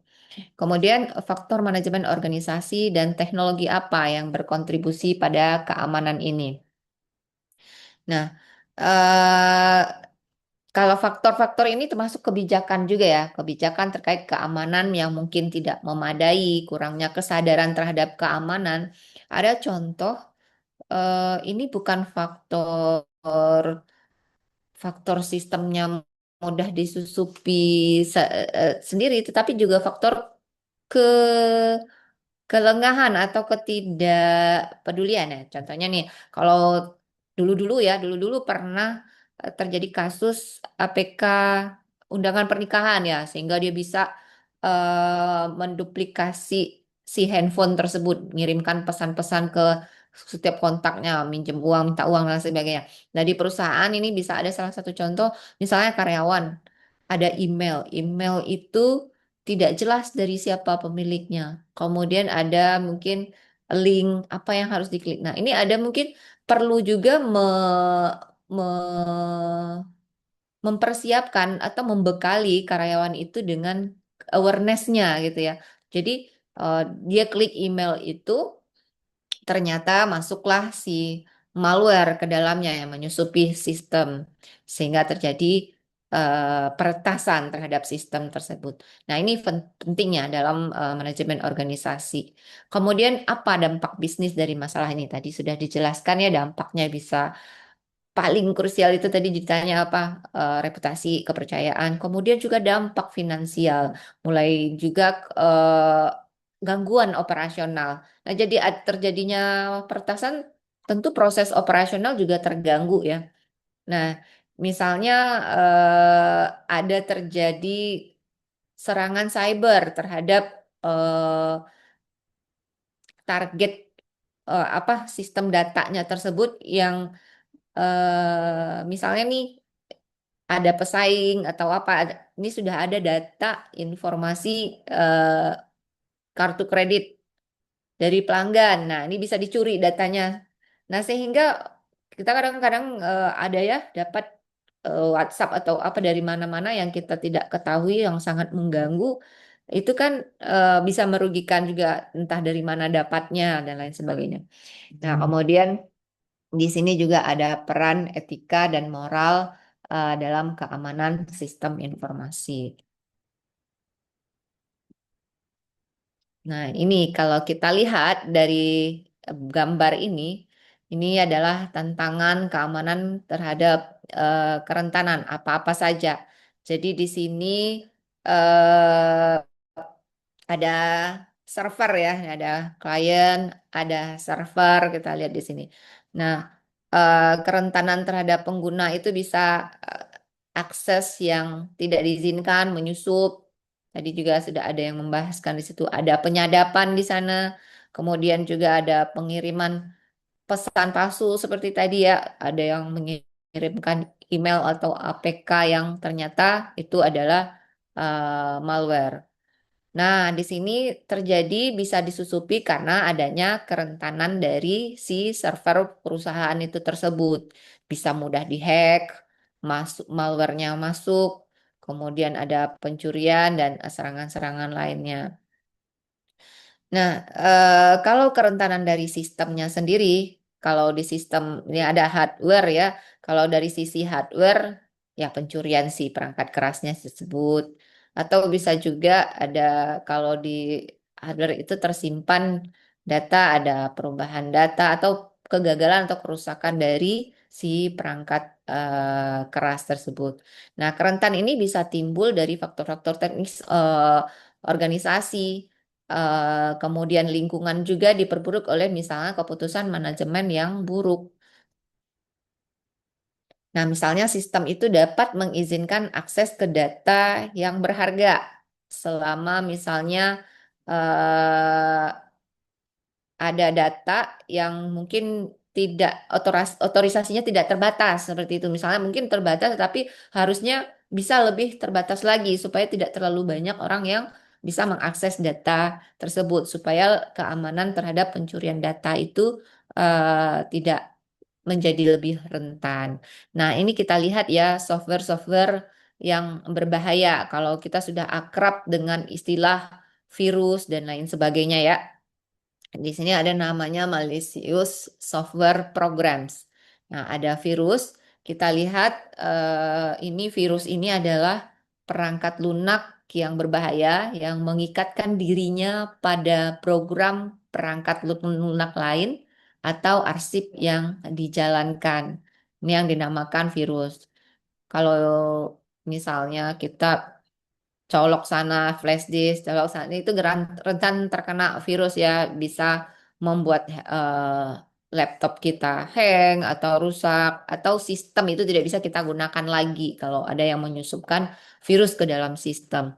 Nah, ada yang dinamakan worm. Worm ini perangkat lunak independen yang menggandakan dirinya dari satu komputer ke komputer lainnya melalui sebuah jaringan. Kalau dulu ada namanya Trojan Horse. Nah, program perangkat lunak yang sejak awal kemunculannya begitu jinak, dia terlihat terasa tidak ada terjadi, tetapi kemudian bisa berubah menjadi sesuatu yang tidak diharapkan. Kemudian ada namanya spyware. Spyware ini program-program kecil yang menginstal dirinya dengan sembunyi-sembunyi pada komputer untuk memantau kegiatan pengguna di web, kayak mata-mata gitu ya. Nah, kemudian di sini apa saja yang terjadi di peretasan dan kejahatan komputer. Ada namanya spoofing dan sniffing. Pak tadi juga ada yang membahas ini ya. Nah, spoofing dan sniffing ini, kalau spoofing itu mengarahkan tautan web ke alamat yang berbeda. Jadi tadi kita klik, kita kira itu adalah website yang harusnya kita tuju, dia masukkan ke alamat yang berbeda. Kalau sniffer ini sebuah program penyadapan yang memantau informasi melalui sebuah jaringan. Ada namanya serangan denial of service. Ini peretas membanjiri server jaringan itu dan server web dengan ribuan layanan komunikasi dan permintaan palsu untuk mengacaukan jaringan. Bisa saja misalnya pembelian di online tapi atau kita mengakses suatu sistem kayaknya sibuk terus kayak semacam server down aja jadinya. Kita kira memang banyak banget orang yang mengakses website tersebut, tetapi ternyata ini ada namanya serangan denial of service, seolah-olah aktivitasnya sibuk sehingga kita tidak bisa masuk yang mengacaukan jaringan. Nah, kejahatan komputer itu sebagian besar kegiatan peretas itu dikategorikan ke dalam tindakan pidana. Nah, kemudian juga ada pencurian identitas di sini, di mana seorang penipu itu mendapatkan sejumlah informasi personal, misalnya nomor kartu kredit atau misalnya akses ke rekening eh, si orang tersebut. Nah, ini ya contoh-contoh kejahatan komputer, komputer sebagai target kejahatan. Di sini dengan menerobos kerahasiaan dari data yang terkomputerasi dan terlindungi, kemudian mengakses sistem komputer tanpa izin, dan secara sadar mengakses komputer yang terlindungi untuk tujuan penipuan, terus dengan sengaja mengakses komputer yang terlindungi dan menyebabkan kerusakan secara sadar ataupun tidak, kemudian dengan sadar mengirimkan sebuah program, kode program atau perintah yang secara sengaja menyebabkan kerusakan kepada komputer, kemudian mengancam untuk membuat kerusakan kepada komputer tersebut. Kemudian komputer sebagai instrumen kejahatan. Nah, jadi orang menggunakan menyerang komputer untuk kejahatannya dengan sarananya komputer juga tentunya. Nah, di sini aktivitas yang disebut sebagai komputer sebagai instrumen kejahatan itu adalah mencuri rahasia dagang, kemudian pengadaan perangkat lunak yang tidak sah, atau membajak kepemilikan intelektual seperti misalnya software-software bajakan seperti itu ya, itu termasuk dalam kejahatan komputer. Kemudian merencanakan penipuan menggunakan surel yang mengancam atau mengganggu, kemudian secara sengaja berniat untuk menahan komunikasi elektronik, kemudian secara ilegal juga mengakses komunikasi elektronik yang disimpan, kemudian mengirimkan atau memiliki pornografi untuk menggunakan komputer. Nah, ini pengendalian terhadap sistem informasi. Tentu hal yang perlu dikendalikan di sini ada jenis kendalinya, deskripsinya apa. Nah, kendali perangkat lunak tentunya yang paling utama adalah kendali dari si softwarenya dengan cara memantau penggunaan sistem itu, kemudian mencegah akses yang tanpa izin, yang ilegal pada program perangkat lunaknya dan sistem dan program komputer. Kemudian tentu pada perangkat kerasnya juga mungkin ada perangkat keras yang perlu ditambahkan. Jadi memastikan perangkat keras ini aman secara fisik juga dan juga memeriksa keberadaan kesalahan fungsi pada perlengkapannya. Kemudian dari operasional kendali operasional komputer ini dengan mengawasi kinerja komputer untuk memastikan bahwa prosedur yang terprogram dapat secara konsisten dan tepat diaplikasikan pada penyimpanan dan pemrosesan data. Kemudian juga ada pada keamanan data ya, tentu dengan memastikan data itu adalah arsip yang berharga sehingga perlu dijaga keamanannya. Kemudian dari sisi kendali implementasi dengan mengaudit proses pengembangan sistem pada berbagai titik untuk memastikan bahwa proses dikendalikan dan dikelola dengan baik. Kemudian dari sisi kendali administratif dengan merumuskan standar peraturan dan prosedur kendali disiplin untuk memastikan bahwa kendali itu dilaksanakan dan diterapkan dengan tepat. Kalau kendali secara administratif dari terkait dengan regulasi juga itu ada peran pemerintah di sana ya seperti adanya undang-undang ITE dan lain sebagainya. Nah, ini sistem dapat digunakan untuk deteksi gangguan dan juga perangkat lunak yang digunakan untuk keamanan ya. Di sini ada yang dinamakan firewall. Firewall ini kayak dinding istilahnya ya kan nama wall. Nah, kalau nanti ada gambarnya terlihat firewall ini mencegah penggunaan yang tidak berwenang dari mengakses jaringan private. Nah, tadi ditanya, kenapa nggak terdeteksi? Nah, di sini ada menggunakan sistem deteksi gangguan yang gunanya melindungi dari lalu lintas jaringan yang mencurigakan dan usaha mengakses arsip dan database. Kemudian tentu ada perangkat lunak antivirus atau anti spyware. Kalau zaman dulu itu di komputer-komputer itu marak banget ya, ada virus yang dibuatnya. Kemudian yang buat antivirusnya bisa jadi orang yang membuat virus supaya antivirusnya laku ya. Nah, antivirus ini mencegah, mendeteksi, dan memindahkan malware, termasuk virus komputer, worms komputer, trojan horse, spyware, dan adware. Kemudian ada sistem manajemen ancaman terpadu yang mengkombinasikan beragam sarana keamanan ke dalam satu peralatan tunggal. Di sini termasuk adalah firewall. Jadi dia mempunyai sebuah sistem yang di dalamnya ada firewall, ada jaringan private virtual, serta sistem gangguan ini untuk penyaringan konten web serta perangkat lunak anti spam. Nah, ini kita lihat gambarnya ya. Di sini ada gambar nih yang kayak dinding ini adalah firewall.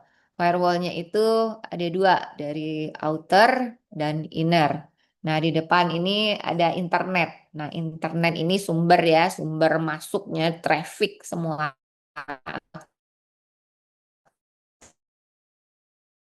aktivitas internet ini. Nah, ada file dulu sebelum untuk melindungi server ini. Dinamakan outer firewall ini. Jadi dia berfungsi, ini sistem keamanan, firewall ini sistem keamanan yang berfungsi sebagai benteng ya. Benteng pertahanan pertama terhadap akses yang tidak sah dari internet. Kemudian dia akan menfilter traffic yang masuk untuk melindungi server. Jadi sebelum langsung masuk ke server dia sudah difilter. Kemudian juga selanjutnya ada web servernya di sini. Ini adalah server yang menghosting website organisasi tersebut dan dapat diakses dari internet. Jadi web server ini sebelumnya dilindungi oleh si firewall untuk lapisan proteksi. Nah, di sini juga kita lihat ada policy rules ya, aturan terkait kebijakan. Jadi ada seperangkat aturan yang mendefinisikan bagaimana traffic jaringan itu harus ditangani, termasuk apa yang diizinkan masuk dan keluar. Tentunya dinding ini tidak sekedar menggap apa yang boleh, jadi ada rule-nya, ada ketentuannya, sehingga ini bisa bekerja dan berfungsi sesuai dengan kebutuhannya. Kemudian baru ada di sini inner firewall. Nah, inner firewall ini adalah lapisan kedua ya, yang memberikan keamanan tambahan sehingga dapat mengisolasi sistem di korporat yang lebih sensitif dari web server. Sebelum masuk ke sistem korporatnya ada perlindungan lagi. Baru ada corporate system. Nah, sehingga di sini kan ada lapisan-lapisan. Di corporate system ini, sistem yang digunakan ini untuk operasional sehari-hari ya, aktivitasnya dari organisasi tersebut. Di sini ada sistem email, ada aplikasi bisnisnya, atau data pelanggan, dan lain sebagainya. Dan di sini ada database ya, nah, di sini ada database. Nah, sehingga kalau database ini berisi ya data-data penting. Nah, seperti itu. Nah, kemudian tentu ada peran LAN di sini. LAN ini adalah jaringan lokalnya yang menghubungkan antara komputer-komputer individu di dalam organisasi ini, sehingga yang memungkinkan untuk mengakses data tadi, baru masuk ke data LAN dari individu-individu yang ada di organisasi tersebut. Nah, dari gambar ini menggambarkan bahwa kebijakan keamanan jaringan ini ditetapkan pada semua titik ya, di mana traffic itu dijaga keluar masuknya dari firewall luar, kemudian masuk ke server, ada firewall di dalamnya juga, baru masuk ke sistem. Kemudian sistem itu ada di dalamnya ada database. Nah, baru setelah itu dengan jaringan LAN, tidak jaringan internet, jaringan LAN yang mempunyai akses untuk lokal dan sehingga dapat melindungi aset informasi organisasi itu dari ancaman yang berbahaya. Nah, itu tadi ada cara-cara ya untuk bagaimana menjaga keamanan, ada enskripsi tadi ya, dan kunci dari enskripsi ini merupakan proses transformasi teks dan data menjadi tersandi. Jadi dienkripsi yang istilahnya yang sering kita sebut itu yang tidak dapat dibaca oleh siapapun kecuali pengirim dan penerima yang dituju. Ada yang namanya SSL Secure Socket Layer. Ini memungkinkan komputer klien dan server untuk mengelola kegiatan enkripsi dan deskripsi saat mereka berkomunikasi satu sama lain. Di sini ada HTTP, Secure Hypertext Transfer. Ini adalah protokol lain yang digunakan untuk enkripsi data melalui internet, tetapi terbatas hanya pada pesan individu. Kemudian ada namanya manajemen identitas dan autentitas. Atau tadi ada pakai autentifikator tadi ya. Nah, ini perangkat lunak untuk autentitas si pengguna, perlindungan identitas pengguna dan pengendalian akses pada sumber. Nah, autentisitas ini atau kita sering dengar authentication ya, authentication. Nah, keamanan untuk mengetahui seorang pengguna adalah seperti yang memang diakui. Kalau kita masuk ke email UNJ, teman-teman punya nggak email UNJ? Nah, itu kalau masuk ke perangkat baru yang tidak kita gunakan, bukan perangkat utama yang kita gunakan, login dari perangkat itu, kita akan diminta authenticator dulu, mensamakan kodenya, baru kita bisa masuk ke email tersebut. Nah, ini ada kata sandi hanya diketahui oleh pengguna yang berwenang. Kemudian ada token yang merupakan perangkat fisik mirip dengan kartu identitas yang dirancang untuk menjamin identitas pengguna tunggal. Kalau ada contoh token juga dulu dalam di BCA kayaknya masih gunakan itu ya dalam mobile internet bankingnya.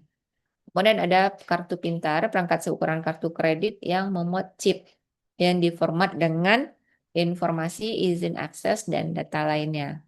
Ada juga autentisitas untuk pengenalan itu dengan biometrik ya, dengan misalnya dengan Face ID. Nah, sistem ini dapat membaca dan menerjemahkan sifat perorangan manusia seperti sidik jari, selaput pelangi, dan suara untuk mengizinkan atau menolak akses.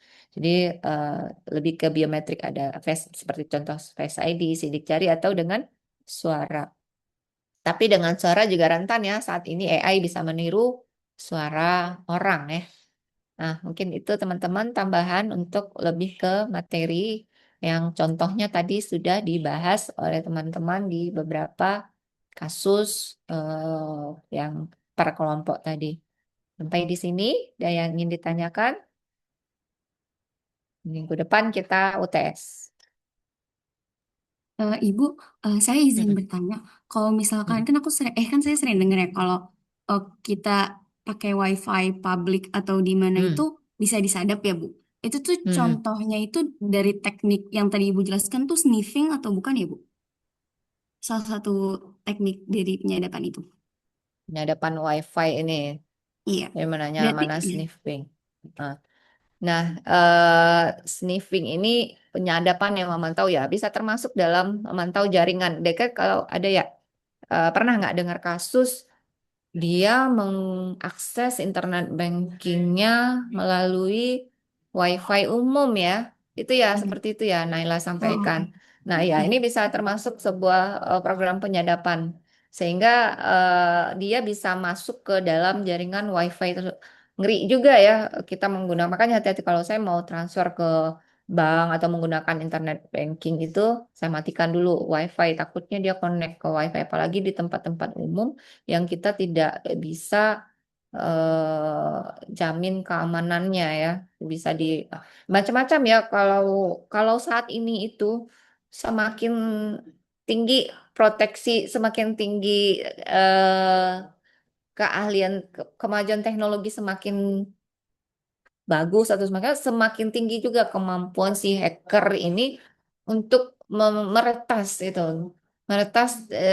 Jadi kalau sering nonton film itu kayaknya cuman ngetik-ngetik apa gitu bisa meretas akses gitu. Saya nggak paham secara teknik yang detail gitu ya, Naila, karena bukan bidang kita. Kita hanya menganalisis ini.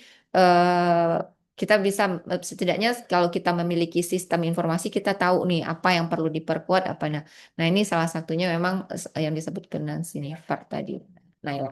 Naila ya tadi yang bertanya. Iya, oke, baik. Terima Ah, kasih, Ibu. Saya izin oke. boleh tanya, kira-kira untuk UTS itu nanti gimana ya, Bu, sistemnya? Terus materinya apa aja, Ibu? Kalau boleh tahu. Ya, Terima kasih. kalau boleh tahu dong, masa nggak boleh tahu? Kalau UTS itu materi kita ya dari pertama sampai ke 7, termasuk juga materi presentasi kelompok. Makanya teman-teman bisa ditanyakan contoh presentasi dari kelompok termasuk dalam materi UTS kita. Nah, kalau yang lalu-lalu saya UTS itu menggunakan media kuisis ya. Nah, seperti yang saat kuis kemarin. Nah, rencananya semester ini saya akan mencari media lain kalau saya punya waktu. Kalau tidak nanti pakai kuisis. Jadi saya belum memastikan, tetapi saya sudah punya cadangan dengan kuisis soalnya untuk setidaknya clue-nya adalah materi dari 1 sampai 7. Gitu ya. Oke, baik. Terima Teman-teman kasih. mungkin sudah dapat gambaran ya, Naila, dari kuis kita 2 minggu yang lalu ya, kalau nggak salah. Nah, kurang lebih seperti itu. Untuk soalnya kira-kira berapa ya, Ibu? Soalnya paling nggak 30 ya. Oke, baik, Ibu. Eh, Offline atau online, Ibu? Minggu depan. Offline. Oke, Tidak boleh ada yang terlambat. oke, teman. Oke, teman-teman. Oke, apalagi sudah dipahami teknis untuk UTS? Nanti Eh, materi ini saya kasih ke Naila. baik. Terima kasih, Ibu. Oke. Yang lain ada? Hari ini hadir cuma 30 orang. 4 orang tidak hadir ya, Naila. Syawal. Syawal ada Syawal. Syawal Gifari ada? Nggak ada. Syawal Gifari nggak ada di tempat. Ada Ibu, ada saya. Nah, ada. Syawal di sini saya mencatatnya ada 3 merah ini. Iya Ibu. Next, jangan lagi ada lagi rawan ini. Baik Ibu, siap-siap. Oke, cukup ya teman-teman. Pas waktunya, lebih 1 menit. Oke, jika dirasa cukup, kita akhiri pertemuan hari ini. Sampai ketemu lagi minggu depan. Terima kasih. Assalamualaikum warahmatullahi wabarakatuh. Waalaikumsalam warahmatullahi Waalaikumsalam wabarakatuh. Terima warahmatullahi kasih, Bu. wabarakatuh. Terima kasih, Terima Bu. kasih, Bu. Terima kasih Ibu. Ya, izin live. Well.